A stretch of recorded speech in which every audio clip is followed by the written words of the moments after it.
Solve This Murder. I'm your detective, Bill. And I'm your crime scene criminal and witnesses, Dani. We're on part 2 of 5 Little Pigs. In part 1, I was tasked by Carla Crail to investigate whether her mother had been falsely convicted of the murder of her father 16 years ago. Bill's first stop was the old prosecutor Quentin Fogg, who told him in no uncertain terms that everybody believed that the mother was guilty as hell. However, I did notice a strange inconsistency in that evidence against Carolyn Crail, some false fingerprints placed on a bottle, didn't make sense considering the poison was never in that bottle.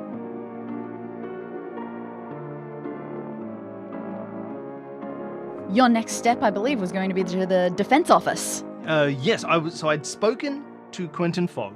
He gave me all this info, talked about her being a really bad defendant. Did she specifically admit guilt? She admitted she had taken the poison that killed him, but I don't think she ever said, I killed my husband. No, she certainly didn't. She was a bad defense. She was like, yes, I did take that poison.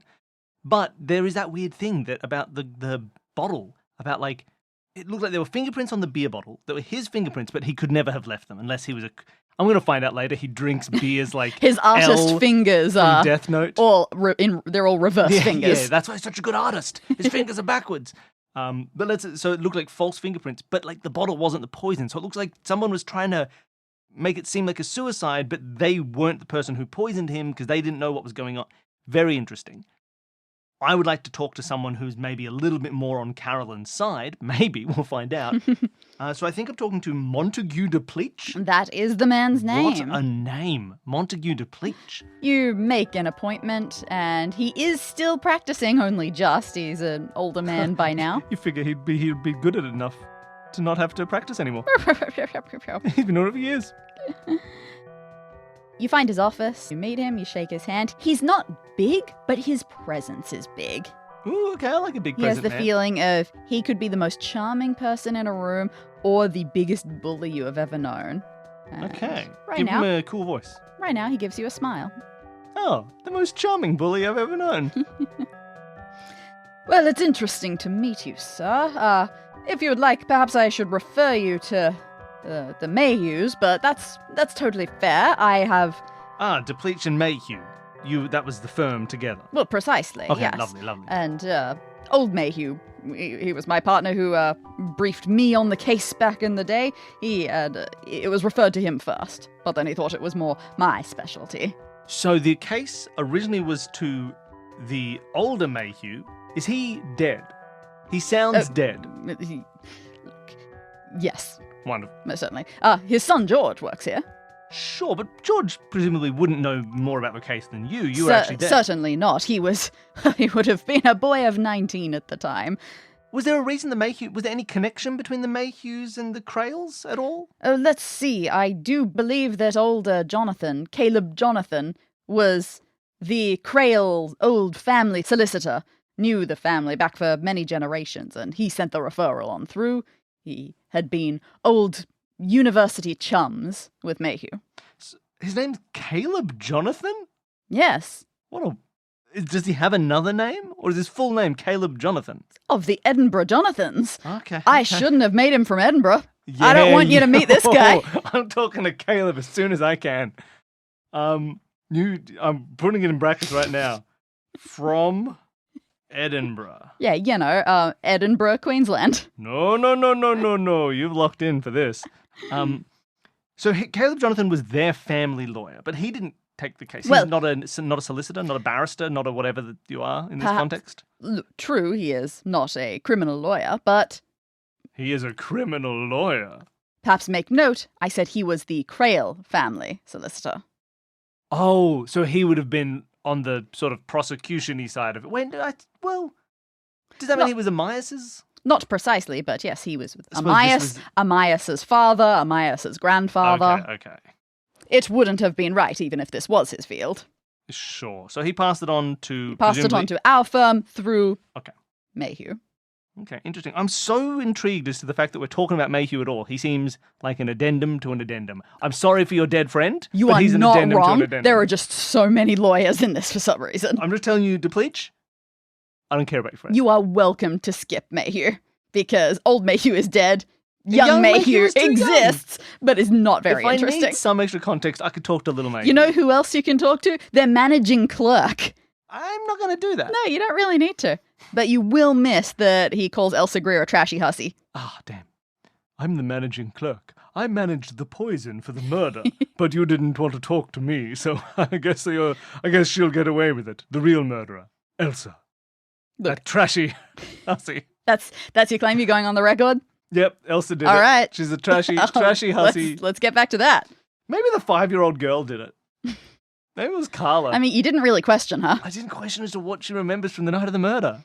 I probably should have, actually. 5 is old enough to have some memories. I'll talk to her later. Montague. I'm talking to Montague. Mm-hmm. Montague de Pleach. Yes. If I can be so bold as to call you Montague de Pleach. I don't understand the boldness of that. Well, I but didn't add Esquire. It's peculiar. You defended Carolyn Crail. Yes, that's right. I know this is maybe an awkward question to ask a defense attorney. Do you think she did it? I'm quite certain that was a given. Did you go into this with the assumption you were trying to get a lower sentence rather than get a... Were you, like... What evidence did you have? Of course, that was the initial assumption. Do you know... Just sort of ran out of words there. The hubbub in the local area that occurred, it was all hushed up quite quickly, but everybody was on her side. Let me make this perfectly clear. There was a local petition going around to ask for her forgiveness. Interesting. The problem was, it didn't matter how provoked she was, it was a poisoning case. It was deliberately planned and methodically plotted out. Once it's poison, there's no argument that it was a crime of passion. Like, you have to Precisely. There was too much premeditation. The only tactic that we could take was to go with her view, her statement, that she did not do it, that it must have been a suicide. I know there was some evidence towards suicide. He had fingerprints on a bottle of beer. Was that worth anything in the case? Certainly not. Almost immediately thrown out. Forensics proved that it couldn't have been possible. Yeah, bloody forensics. Always proving things. So can you tell me a little bit... Let me say, it didn't matter what the evidence was doing by the end. Of course, she had all of the sympathy in the world, but she had no fight in her. No, yeah, she seemed rather defeated, even when she went up on the stand, from what I heard from Mr. Fogg. Yes, she was not particularly cooperative. She felt like she was a child memorizing lines for a school play that she had no interest in being in. Look, I don't want to be rude about this. Did you tell her what to say? Did you coach her? Did you tell her what to say on the stand? Of course we prepared her for what questions were likely to come. Did she... That's what you do. Yeah, of course. Did she stick to that? Or did she go completely off script? When we were questioning her, no, she most certainly stayed on script. Was it a good script read? Certainly not. And so her case was it must have been a suicide. Yes. Were there any other suspects, possible people who could have done it if it wasn't a suicide? If you had to make the case that it was someone else.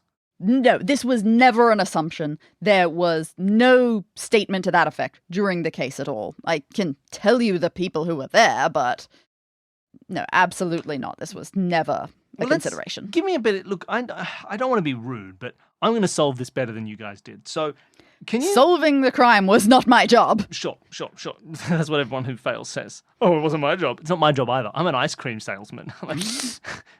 I'm a detective on the side. It's fun for me. I use my analytical skills to develop new and interesting flavors of ice cream. Like, have you heard of this thing called vanilla bean? I'm putting it in everything.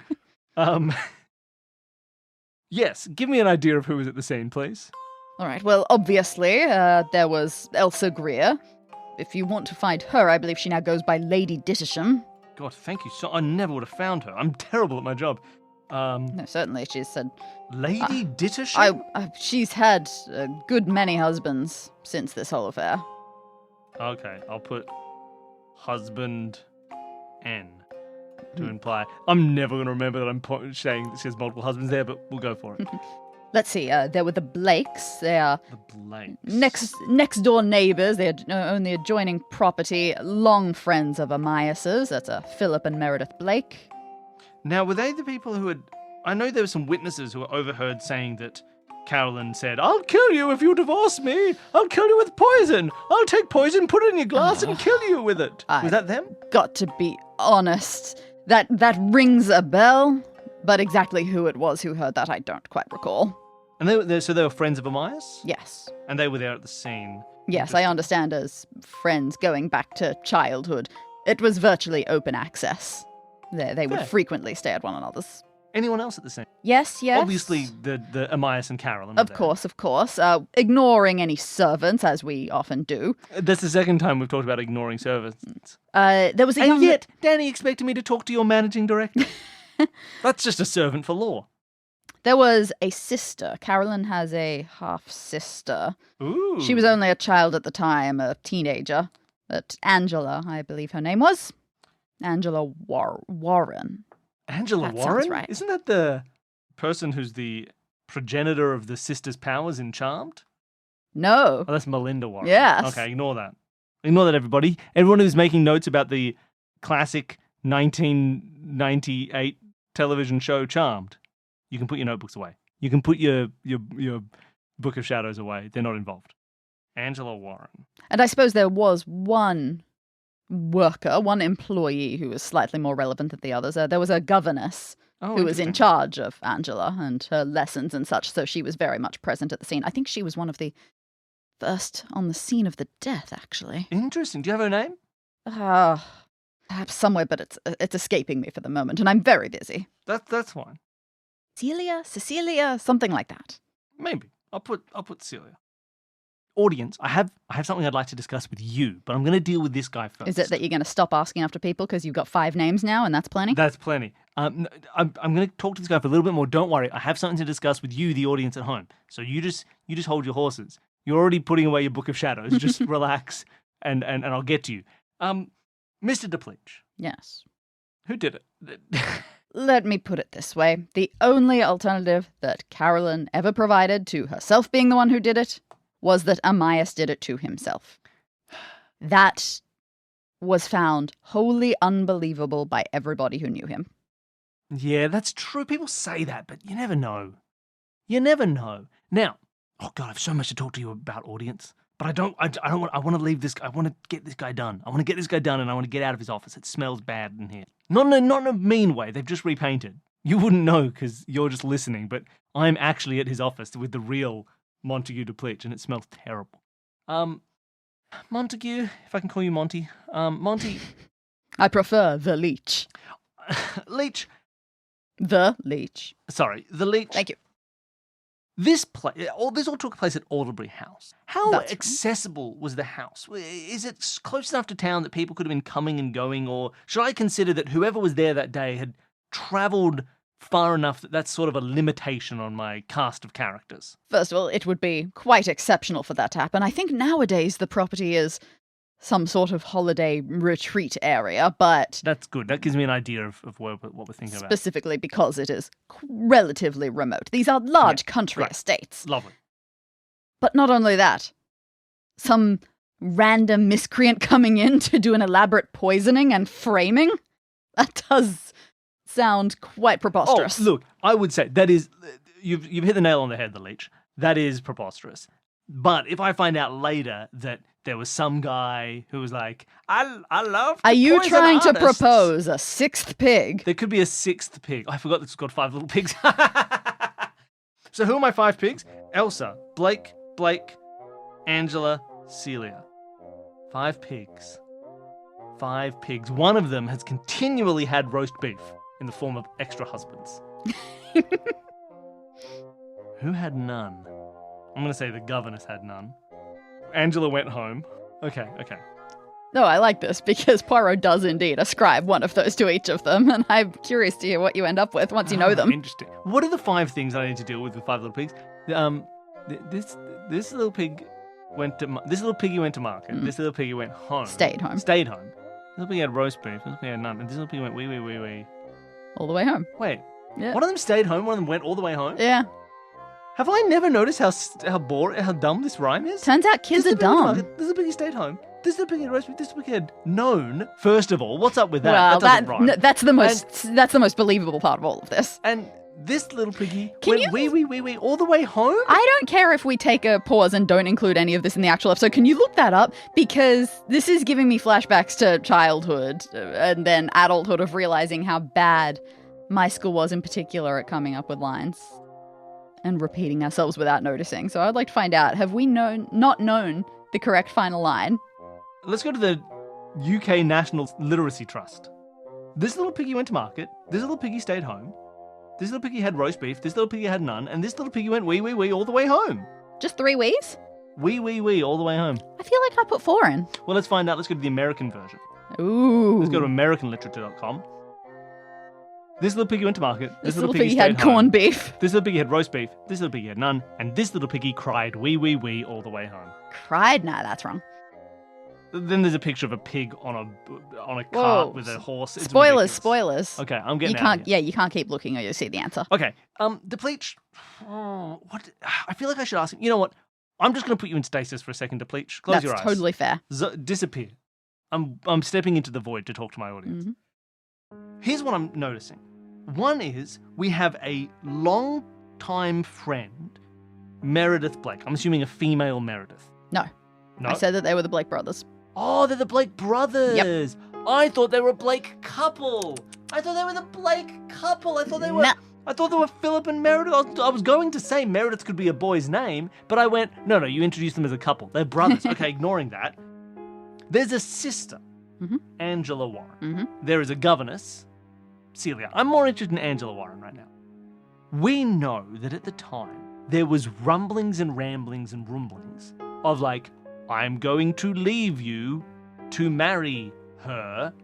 And the understanding is that the her in question is Elsa Greer. Everybody's thought was it's the young model, right?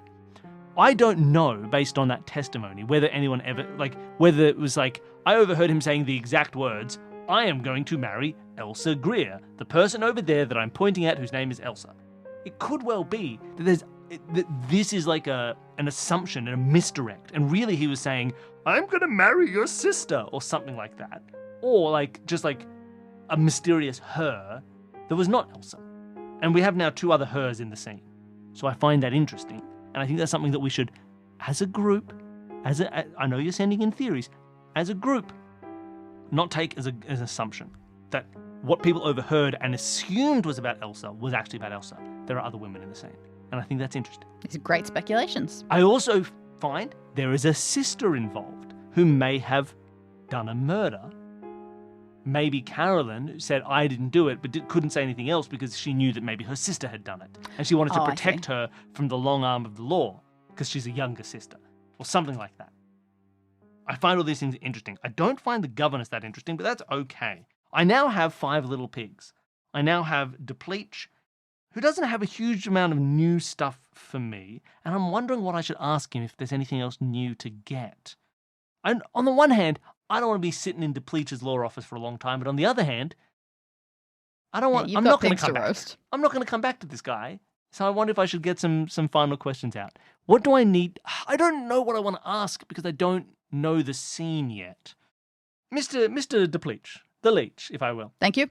These other people who were at the scene, did they appear in court during the case? Did they say anything, give any testimony that you found interesting or noteworthy, or have written down word for word for me? I don't have it on hand, but yes, of course. You don't have anything on hand.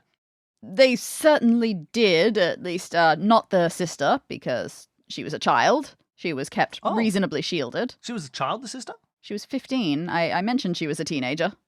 I don't pay attention to half the stuff you say, apparently. Apparently not. Angela Warren was 15. Yes. 10 years older than her sister's daughter, who was 5.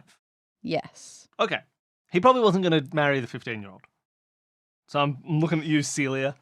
But okay, she wasn't at the scene. No, she that's was too young to do very crime. much rushed out. I believe rushed off to boarding school or some such as quickly as possible after all this happened. The governess certainly gave testimony as to what she saw because, like I said, she was one of the first on the scene. Yes, That's so I do recall Elsa Greer and Philip Blake, they were both restrained fury at Carolyn for what she had done. Interesting. Hardly surprising, both quite close to Amias. Meredith Blake, on the other hand, I feel like he was more uncertain. The sort of witness that you might say is crumbling, I suppose. He was easier on our side than the other, though there was certainly an investigation to him after all of this as well. Specifically into Meredith Blake? Yes. What about? Well, it was his poison. Oh, this is the conine. That's right, yes. The hemlock. That Carolyn, I call it conine. Yeah. Carolyn admitted to taking that, but taking it from Meredith? That's right. He was something of an amateur chemist or apothecary, that sort of thing, and had a laboratory in their house. That's so wild. When Carolyn admitted to taking the conine from, like, stealing it, did she give herself a reason why? Did she say, because I was afraid he was going to poison my ducks or something like that? A reason for why she took the conine. Yes, yeah. She claimed in court, when it was presented to her as quite ironclad evidence of her guilt, that she planned to take it herself. What? She planned suicide? And what, she thought my husband got him before I could? He beat me to it! That's so wild. So there's a guy in the house and he's like, I love poison. Here's some crazy poison. Isn't this poison cool? The wife. Yeah, so you can see why the police were not particularly happy with him after all that. Right. Let's backtrack a little. You said they investigated him. What were the outcomes of that investigation? What happened, or who could I talk to about it?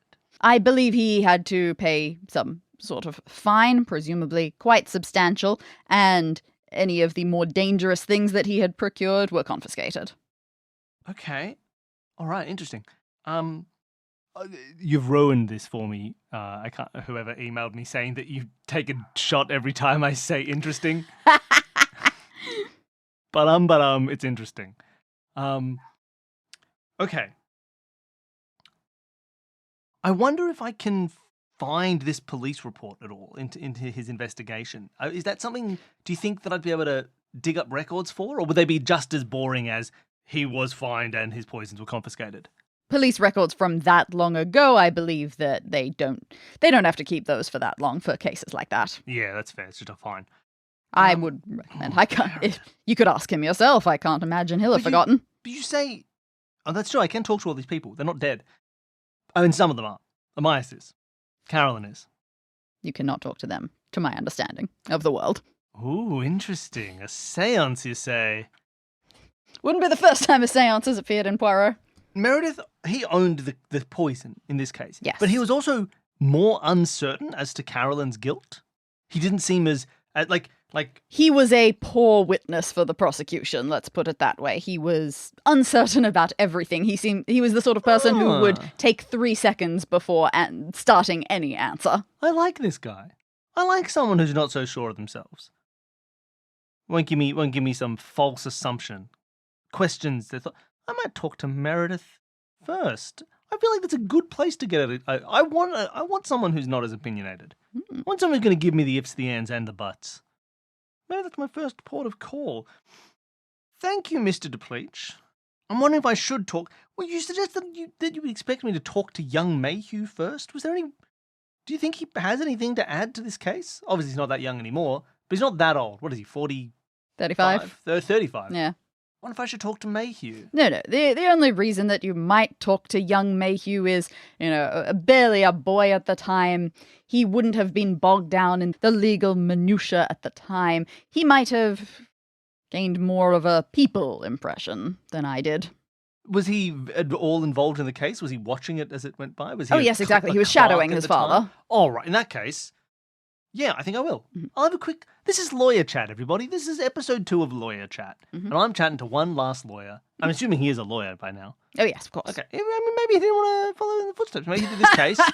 Maybe he thought justice wasn't served. This is England. You follow in your father's footsteps. All right. I mean, I suppose I did too. Not in crime investigating. My father never investigated a crime, but he did make a mean snow cone. Let's go have a chat. Just a quick chat. In fact, I'm not even going to turn the page. I'm only going to reserve a couple lines of notes for, what was his name? Billy Mayhew? George Mayhew's the name. Oh, hey, George Mayhew. Hello. Oh, you're not from Edinburgh. That's Caleb Jonathan. Okay. Yeah, I ain't forgotten that. George. I don't go in for all the fancy talking. George Mayhew. All right, George. Yeah. How you going? Hey, When you were a boy. a what? A boy. A boy? When you were a boy. I love it. Of 19. So really a man. A young man. When you were a young man, you were involved in a case. Involved. I've heard what You you were. shadow. I've heard what you were in for, and yeah, I have I've some. been standing in this room the whole time. I have some memory of the case that you're talking about. I wasn't working on it, certainly not. No, but you were Oh, watching. Dad kept me way out of I'm- the details. I'm coming in late to this whole thing. Uh-huh. So I have some questions for you. First of all, do you think that Carolyn Crail murdered her husband? Most definitely. Ooh, okay. Absolutely, no doubt. Can only imagine that she was the possessive sort. Though, you know, if this had happened nowadays, probably just would have ended in a nice, neat divorce. But instead, it was all that time ago. You know how people were back then. They stayed in miserable marriages. Instead of poison. And well, these ones didn't. There was poison. Well, yeah, that's what I'm saying. They should have gotten divorced well before it hit that point. Well, I mean, But that's instead, fair. it reached boiling over point, They seem and to she have snapped. a tempestuous relationship. That's as I understand. I mean, look at Amias, incredibly talented artist. I've seen his stuff in the Tate. It's beautiful. So have But- I went there before I spoke to Mr. Fogg. But I can only imagine he must have been a hell to live with. Yes, he seems, from what I've heard, temperamental, passionate, volatile, divisive. Loves to make things ugly. Ruthless, selfish, all of that sort of thing. That was the impression that we were given. Interesting. And you never suspected her explanation that it was suicide? I didn't know him well enough, but all the witnesses came in and said that wasn't like him. That's fair, that's fair. What do you know about the governess, Celia? Was she involved in the case? Cecilia, I think it was. I'll add a sir. No, actually, I don't remember much about her, and usually when that happens, that means that she was a solid witness, didn't crack or break one way or the other, didn't feel like she was taking sides. I suppose in that case I should ask you the opposite. Is there a witness that stood out to you? One who did crack, break, took sides?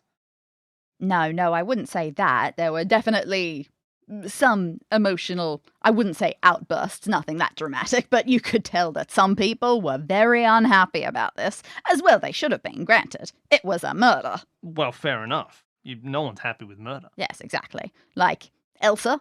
Oh, if you'd told me that she had killed Carolyn, I'd believe that. She was angry? Of course she was. She was furious. She was angry that day, my friends.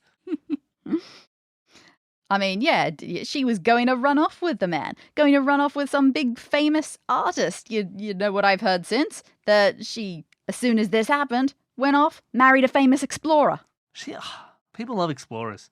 Yeah, she built Oh, her for way a up. time when you could be an explorer. I think she enjoyed being in the public eye a little bit as well. That's So fair. she might have, maybe she played it up a little bit, but she had every reason to be as angry as she was. Now, in court, she claimed, for the record, that Amias was going to leave his wife for her. Look, I wasn't there in court every day. That's to my understanding. Interesting. Okay. But that is something that you believe she made a positive claim of that. This was what the whole jealousy angle hinged around. This was what the prosecution's whole thing was based on. Nobody ever disputed that. Interesting. Okay. Nobody disputed it. I dispute it. I dispute it in my guts. But I could be wrong. Were there any witnesses specifically? Why are we... Obviously, Carolyn stole poison. Mhm. Witnesses, did we see her... She handed him the beer, didn't she? Elsa said that she delivered the beer to Amias? Everyone confirmed all of this. There were so many witnesses who caught the different pieces, and one person would catch half a conversation, another would catch another. I'm going to have to do some kind of recount jigsaw as I talk to these people. But yeah, as far as I can tell, Elsa and everyone else ended up aware that Carolyn had stolen the poison. We definitely knew that. There was an outright confession of that. Carolyn definitely brought him the beer, definitely poured him the beer, definitely watched him drink the beer. They all went up to lunch. After lunch, he was dead. We know that there were some false fingerprints on the beer. Oh, Did you might be anybody- getting a bit technical for me there. Oh, yeah, you don't know the minutiae. I wonder if anybody saw that happen. Because this is an element that is... You can leave, by the way, Mr. Mayhew. You can walk out of my office. I know it's your office, but I'm claiming it. Good. I was due in court 20 minutes ago. Oh, then get going! You've been keeping me, man.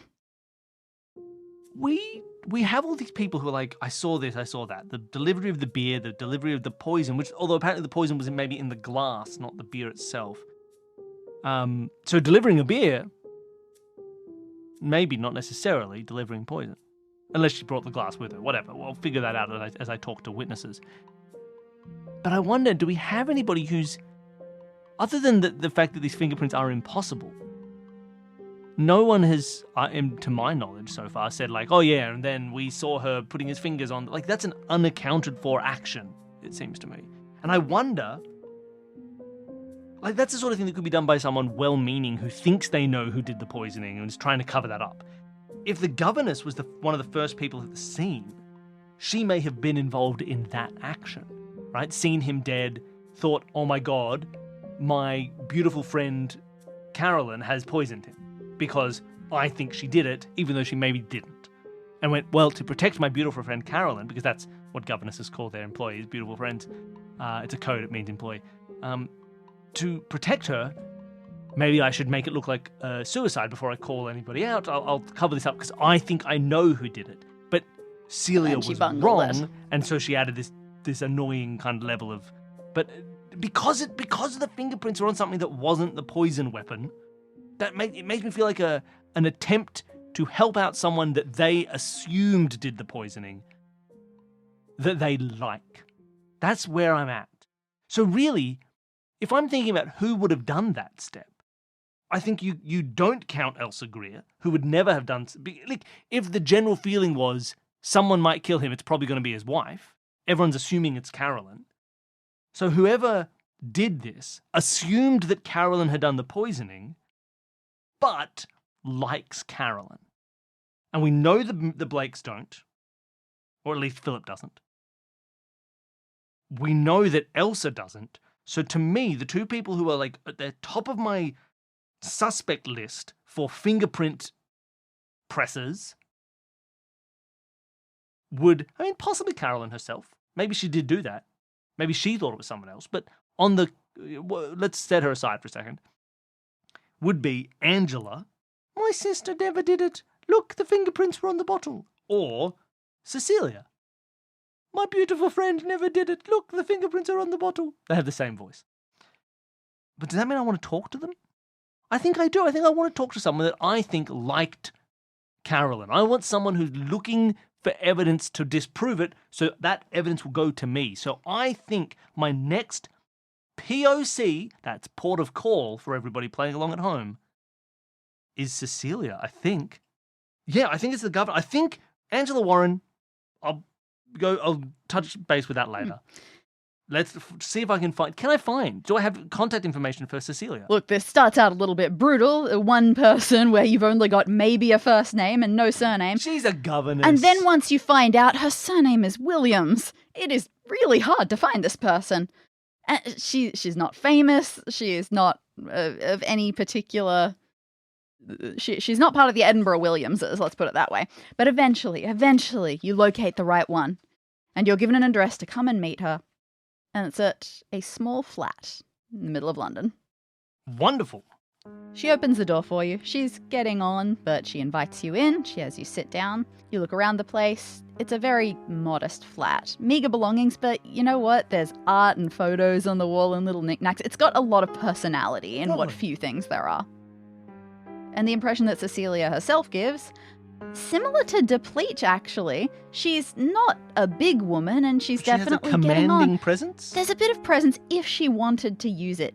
It reminds you of a teacher. Well, I suppose being a governess, Only raising fair. children, often involved in education. She's got that spark, absolutely. Okay. Oh my gosh, I can't spell presence. The 3 words used to describe her are thin, frail, and indomitable. Oh, what a lovely description. In about her mid-60s now. Okay. Hello, Mrs. Williams? Ms? Ms. will do. Ms. Williams. I don't know what my name is. I was about to say my name is Bill, but I can't remember if I'm Poirot. I think I'm just Bill. Yes. That was how you introduced yourself on the phone. No last name. I understand that this is about dear Carolyn. I like to hear that, dear Carolyn. I'm putting dear in all capitals. Yes, look, on behalf of her daughter, you remember young Carla, or maybe you called her Carolyn, I'm not sure, but at least now she goes by Carla. She was never fully convinced of her mother's guilt. I know the world was, but... That only seems fair for a child. Exactly, but I'm doing my Look, this isn't my job. I'm an ice cream maker by trade. This is just something I do on the side, and I thought I'd look into this. I'm sorry. Carla came to you and said, when I was 5, I didn't believe my mother committed murder, and you're investigating that? Yeah, I think so. That's it? Well, look, she found a letter from her mother. It was written while she was in prison, and in that 1 year that she was in prison before she died. Basically, I can't remember what the letter said. What was the letter say? The letter said I feel like I asked for the letter, I never got it. No, you did not get the letter. So did I know what the letter said? Basically, it said I didn't do it? Yeah, it's cool. plain innocence. The letter said that she didn't do it. She said, hey, I never killed your father. She told her daughter that in letter. Yes. Now, look. That was very wrong of her. What? And why? Unlike her as well. Do you think she did it? Do I think she did it? Do you think Carolyn killed her husband? Do I think that Carolyn murdered Amias?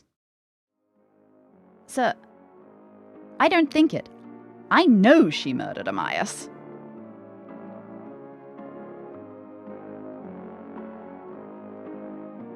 Thank you for listening to Solve This Murder. To submit your own guesses for whodunit, send an email to solvethismurderpod@gmail.com. We read every theory we're sent and award the greatest sleuth with a place on our wall of detectives. To support the show, you can sign up for our Patreon and receive weekly bonus episodes, monthly videos, and full access to all parts of new Solve This Murder mysteries on day one. Thanks to all our patrons for supporting us, thanks to Advanced Sagebrush and Shootouts for our theme music, and thanks again to all of you for listening.